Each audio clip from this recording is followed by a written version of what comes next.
नमस्कार, आप देख रहे हैं नेशन सिटी लाइव। मैं हूं सुधेंद्र रमन। आज हमारे साथ जदयू के प्रवक्ता हैं नीरज कुमार जी। सर, जिस तरह से वन नेशन वन इलेक्शन की बात की जा रही है। देखिए, वन नेशन वन इलेक्शन अभी 2024 के चुनाव के संदर्भ में मुझे जहाँ तक स्मरण है, भाई राज्यसभा में आपको बहुमत है नहीं, तो चुनावी शगुफा है, सुनने में कर्णप्रिय है लेकिन कर्मप्रिय हो नहीं सकता। चूँकि राज्यसभा में आपको बहुमत है नहीं, तो वन नेशन वन इलेक्शन चुनाव में खर्च को नियंत्रित करने के लिए है। लेकिन हम यह जानना चाहते हैं कि ये ज्ञान आपको 2019 में क्यों नहीं हुआ? घोषणा पत्र में आपने नहीं डाला चुनाव सुधार, 2014 के घोषणा पत्र में, 2019 के घोषणा पत्र में। तो वन समानता का अधिकार संविधान में है, हम इसके पक्षधर हैं, लेकिन टाइमिंग का सवाल है कि टाइमिंग कौन उठाते हैं। तो कृपा करके आदरणीय नरेंद्र मोदी जी यह बोल दीजिए कि बालेश्वर मांझी की आमदनी और अदानी की आमदनी बराबर हो जाए, ये भी समानता है। जय शाह का बेटा अमित शाह का पोता भी उसी स्कूल में पढ़े जहां रामफल चंद्रवंशी का पोता पढ़े, तब न समझ में आएगा समानता का बोध। समानता का बोध तब आएगा ना जब आपको इलाज की ज़रूरत हो तो आप दुनिया के सबसे बड़े अस्पताल में चले जाइए, और एक जिनको 5 किलो अनाज मिल रहा है वो बीमार पड़ें तो उनको ऐसा हॉस्पिटल सरकारी चिकित्सालय में जाएं जहां सिरिंज से उनका खून खींच ले। ये कैसा समानता है? नरेंद्र मोदी तो ये कह रहे हैं ना कि इससे जो खर्च है कम आएगा, देश में जो पैसा है, देश का पैसा है, वो बचेगा। अरे बिल्कुल, कौन इससे असहमत है, लेकिन इसकी प्रक्रिया क्या है? भाई लॉ कमीशन की रिपोर्ट आ गई, पार्लियामेंट के स्टैंडिंग कमेटी की रिपोर्ट आ गई, विधिवत रूप से तमाम देश के विभिन्न राज्यों के मुख्यमंत्री से संपर्क करिएगा ना, चुनाव आयोग से संपर्क करिएगा ना, अर्धसैनिक बल की तैनाती होती है उसकी डीजी से बात करिएगा ना, कि आप केवल मीडिया ट्रायल चलाइएगा। क्यों नहीं जुबान खोल रहे हैं? भाई आप जुबान नहीं खोलते हैं। ये देश का संसदीय लोकतंत्र का इससे बड़ा दुर्भाग्य क्या होगा? आज़ादी के बाद पहली बार यह हो रहा है कि लोकसभा का सत्र है या विशेष सत्र है, ये अंतर पता ही नहीं चल रहा है। मंत्री के लोगों को नहीं मालूम है, केंद्र के मंत्री को, कि एजेंडा क्या होगा। तो एजेंडा आएगा तब न विपक्ष या सत्ता पक्ष के लोग उस पर बोलेंगे। क्या आप लोग पता ही नहीं करेंगे? है क्या इसका विशेष सत्र का विरोध करेंगे? नहीं, विरोध का है क्या, हम अपनी बात को मजबूती से रखेंगे। भाई कहेंगे कि राष्ट्रपति से भी बड़ा हो गया नरेंद्र मोदी के शासनकाल में संसदीय कार्य मंत्री प्रहलाद जोशी। राष्ट्रपति से पहले इनको जानकारी हो जाती है कि संसद का विशेष सत्र ये बोल रहे हैं, और महामहिम राष्ट्रपति कह रहे ये सत्र है। कौन सही है भाई? एजेंडा क्या है?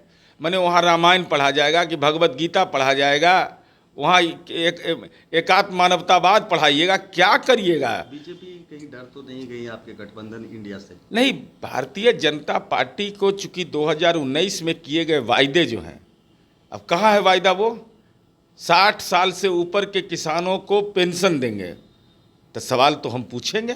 2000 रुपये तो दे रहे हैं हर एक साल। नहीं, वह प्रधानमंत्री किसान सम्मान निधि योजना है, वह भी इनके घोषणा पत्र का हिस्सा था। यह भी हिस्सा है कि 60 वर्ष से अधिक के आयु वर्ग के किसानों को हम पेंशन देंगे।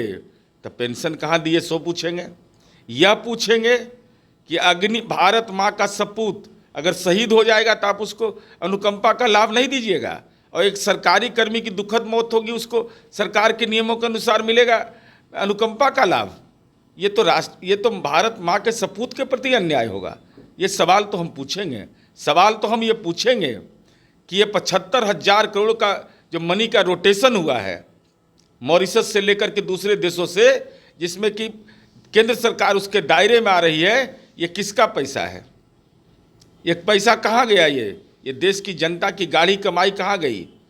यह पूछेंगे। पेट्रोलियम का दाम लगातार बढ़ता जा रहा है, जिसके चलते कृषि उत्पाद लगातार प्रभावित हो रहे हैं। गैस तो 200 रुपये कम कर दिए। वो तो पॉलिटिकल पेन किलर है भाई। निजी कंपनियों को जब आपने अधिकार दे दिया नियंत्रण का, मूल्य नियंत्रण का, तो मोदी जी आपके हाथ में नहीं है। 200 रुपया के लिए दो बैठक 2 महीना में आपको करना पड़ा। भाई सार्वजनिक क्षेत्र की कंपनियां थी, इसका शेयर बेच दिया आपने। तो पेट्रोलियम का दाम हो या गैस का दाम हो, कहाँ अधिकार इनको है मूल्य नियंत्रण करने का? इनके हाथ से निकल चुका। अब तो आप एयरपोर्ट बेच रहे हैं, एयरपोर्ट बिक रहा है, रेलवे स्टेशन बिक रहा है। कह रहे हैं कि सौंदर्यीकरण के कारण उसको बेचा जा रहा है, या जो कह सकते हैं कि लोगों को दिया जा रहा है, प्राइवेट एजेंसी को दी जा रही है, क्योंकि स्वच्छता बरकरार हो। अरे सर, इसका मतलब कि जो देश का नौजवान सरकारी कर्मी वो अक्षम है? ये कुतर्क दिया जाता है, चूंकि निजी कंपनियों को लाभ दिया जा रहा है। क्या राज्य के नौजवानों को यह अगर जिम्मेवारी दी जाए कि पटना संग्रहालय जो अंतर्राष्ट्रीय संग्रहालय है उसकी सफाई का काम वह नहीं कर सकते हैं? अरे आप तो याद है ना आदरणीय नरेंद्र मोदी जी ने क्या बोला था कि आध्यात्मिकता, बोला था मैला ढोने की प्रथा को क्या आध्यात्मिक शक्ति मिलती है, बताइए, ऐसा सुना है कहीं? अच्छा, आप लोग जब एनडीए के साथ होते हैं तो सब चीज ठीक चलता है, ऑल इज वेल होता नहीं। है, लेकिन जैसे ही बाहर आते हैं, महागठबंधन के साथ आते हैं, बीजेपी आप पर हमलावर होती है, कहती है कि जंगल राज आ गए हैं। मैं बता रहा हूँ, जब हम एनडीए गठबंधन के साथ थे, जनसंख्या नियंत्रण की बात आई, हमने प्रतिकार किया कि नहीं ये गलत, लोगों का शैक्षणिक संवर्धन कीजिए, जनसंख्या नियंत्रण हो जाएगा। धर्म के आधार पर धर्मांता फैलाने की कोशिश की गई तो अश्विनी चौबे के बेटे को जेल भेज दिया। हमने कभी नीतिगत मामले में समझौता नहीं किया। आप मानते हैं कि धर्म के नाम पर राजनीति होती है भारत में? अरे भाई, यही होता है, नहीं तो हम तो कहते हैं कि दल बदल कानून लागू है। हम अगर दल के खिलाफ बाहर बोलेंगे तो हमारी सदस्यता चली जाएगी, लेकिन सदन के अंदर हम शपथ लेते हैं कि जाति धर्म से ऊपर उठकर हम काम करेंगे। और जाति के सम्मेलन में भाग ले रहे हैं, धर्म के सम्मेलन में भाग ले रहे हैं, तो जो संविधान विरोधी काम कर रहे हैं और हम पर आरोप लगाते हैं जंगल राज का। अमित शाह जी आ रहे हैं झंझारपुर, हम नेशनल क्राइम ब्यूरो का आंकड़ा क्यों नहीं जारी कर रहे आप? एनसीआर भी तो आपके अधीन है, क्यों नहीं आंकड़ा जारी करते हैं, जिससे लोग जान सके, देश की जनता कि देश के अंदर में अपराध की क्या स्थिति है। 2021 से 23 का सितंबर हो गया, अब तक के भारत सरकार ने क्राइम का आंकड़ा नहीं जारी किया है। बीजेपी भी तो यही बोल रही है कि बिहार में क्राइम का ग्राफ बढ़ा है, लेकिन आंकड़ा नहीं दिया जा रहा है, आंकड़ा 2021 का दिया जा रहा है। इस कौन बोले हैं? बीजेपी मैंने कौन बोले? बीजेपी प्रदेश अध्यक्ष बोल रहे हैं कि बिहार में क्राइम का ग्राफ बढ़ा हुआ है, जो आंकड़े दिखाए जा रहे हैं वो 2021 के दिखाए जा रहे हैं। बिल्कुल गलत। आंकड़े हर महीने जारी होते हैं, अपराध के 17 मानक पर व्याख्या की जाती है। अभी जेड कैटेगरी वाले हैं तो स्वाभाविक है, जरा इनका खाता बही जरा देख लीजिए। इनके बयान को हम बहुत गंभीरता से नहीं लेते हैं, चूँकि ये दुनिया के एकमात्र व्यक्ति हैं। इनका नाम है 4 चुनावी हलफनामा में। एक नाम है सम्राट चौधरी मौर्य, रोल नंबर है 19, मार्क्स नहीं बताएंगे, हमको बोलने में बहुत खराब लगता है कि इनको कितना मैट्रिक में मार्क्स आया है। उसके बाद 5 में है राकेश कुमार, 2010 में है सम्राट चौधरी उर्फ राकेश कुमार, 2020 में है सम्राट चौधरी। अब देखिए, इनका 1996 में मैट्रिक की परीक्षा पास करते हैं और 2005 में 7वां पास हो जाते हैं। अब हमको समझ में नहीं आया कि 1996 में कोई मैट्रिक कर जाए और 2005 में 7वां कैसे पास कर गया भाई। 2010 में भी 7वां पास कर जाते हैं और 2020 में डिलीट ले लेते हैं सीधा।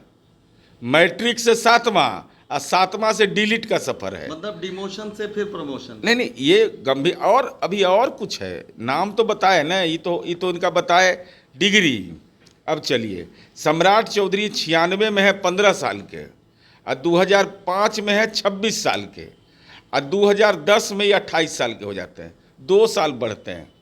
कह जी कैसे बढ़ते हैं? अब पिता शकुनिया चौधरी हैं तो 26 साल का आदमी 5 में अगर है 5 में 26 वर्ष का, तो 10 में 28 वर्ष का कैसे हो जाएगा? और 28 वर्ष के अगर आप हैं तो 2020 में 38 वर्ष के होइएगा तो ये 51 वर्ष के हो जाते हैं। अभी हमको समझ में नहीं आता है ज्ञान का। ये चुनावी हलफनामा है, नहीं तो हम पर मुकदमा करें सम्राट चौधरी। और साथ ही साथ आप अगर मैट्रिक पास किया तो फिर 7वां कैसे पास कर गया? और 7वां अगर पास किया तो फिर मैट्रिक कहाँ से किया, इंटर कहाँ से किया, बीए कहाँ से किया, एमए कहाँ से किया, पीएचडी कहाँ से किया? और डीलिट की डिग्री कहाँ से लाया? आई डीलिट का डिग्री जहाँ से लाए हैं ना, सब हम मालूम किए हुए हैं, कहाँ दिए, कहाँ से डिग्री आया, तो चंद्रयान पर से लाए हैं डिग्री। तो जो आदमी का नाम फर्जी, डिग्री फर्जी, उम्र फर्जी, तो उसका बयान भी फर्जी होगा ना, इसीलिए ना जेड कैटेगरी मिला है इनको। अच्छा, ऐसा माना जा रहा है कि राष्ट्रीय लोक जनशक्ति पार्टी में एक बड़ी टूट हो सकती है और उनके कुछ नेता जदयू में शामिल हो सकते हैं। देखिए, इस संबंध में मुझे कोई जानकारी नहीं है, यह पार्टी का शीर्ष नेतृत्व तय करता है और हमारे नेता आदरणीय नीतीश कुमार जी एवं पार्टी के राष्ट्रीय अध्यक्ष माननीय ललन बाबू का कार्य क्षेत्र है ये। नहीं, सोशल मीडिया में चल रहा है कि नीतीश कुमार अक्टूबर के बाद कोई बड़ा फैसला ले सकते हैं, कुछ बड़ा होने वाला है जदयू में।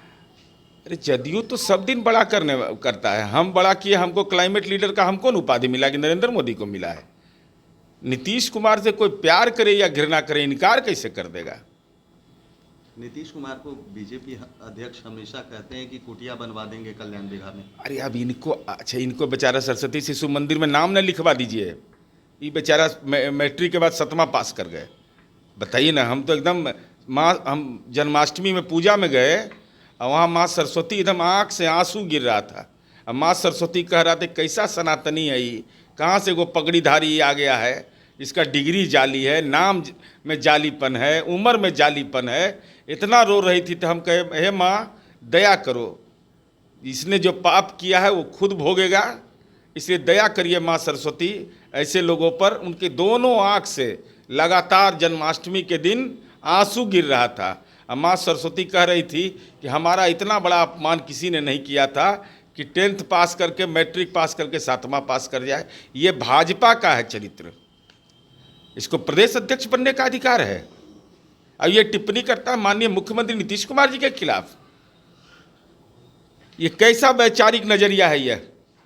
क्या भारतीय जनता पार्टी ने यह इन बिंदुओं की जांच नहीं की? क्या भारतीय जनता पार्टी शिक्षित भारत इसी को मानक बना करके कहना चाहता है? क्या युवा पीढ़ी को यही प्रेरणा देना चाहते हैं आप कि फर्जी डिग्री लाओ, फर्जी नाम लाओ, फर्जी उम्र लिखो? क्या फर्जीवाड़ा सिखाना चाहते हैं? ये तो लोकतंत्र का दुर्भाग्य है कि विपक्ष की पार्टी का ऐसा प्रदेश अध्यक्ष है जिसमें इतना जालीपन भरा हुआ है।